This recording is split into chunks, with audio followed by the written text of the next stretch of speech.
முக்கிய செய்தியை பார்த்து வருகிறோம். ஓடும் பேருந்தில் முதியவரை அடித்து கொன்ற இளைஞர். முக்கிய செய்தியை பார்த்துக் கொண்டிருக்கிறோம். குரோம்பேட்டையில் ஓடும் பேருந்தில் முதியவர் சந்திரசேகரன் கொடூரமாக அடித்து கொலை செய்யப்பட்டிருக்கிறார்.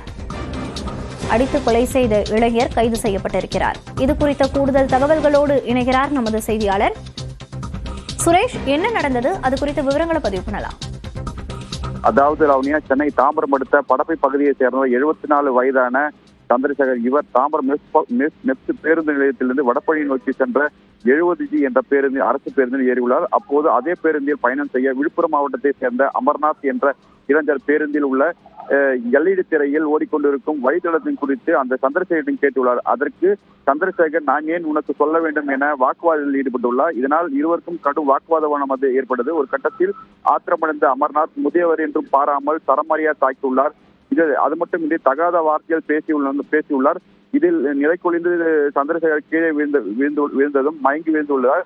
இதை அங்கிருந்த சக பயணிகள் அவரை மீட்டு அருகில் உள்ள அரசு மருத்துவமனைக்கு கொண்டு சென்று அங்கு பரிசோதனை செய்த மருத்துவர் இவர் ஏற்கனவே இறந்து விட்டதாக தெரிவித்தனர். இச்சம்பவம் குறித்து பேருந்து நடத்த ராமமூர்த்தி என்பவர் குரோம்பேட்டை காவல் நிலையத்தில் புகாரால் தெரிவிக்கப்பட்டது.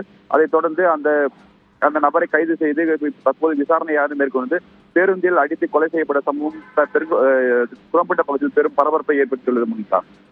விவரங்களை பதிவு செய்தமைக்கு நன்றி சுரேஷ்.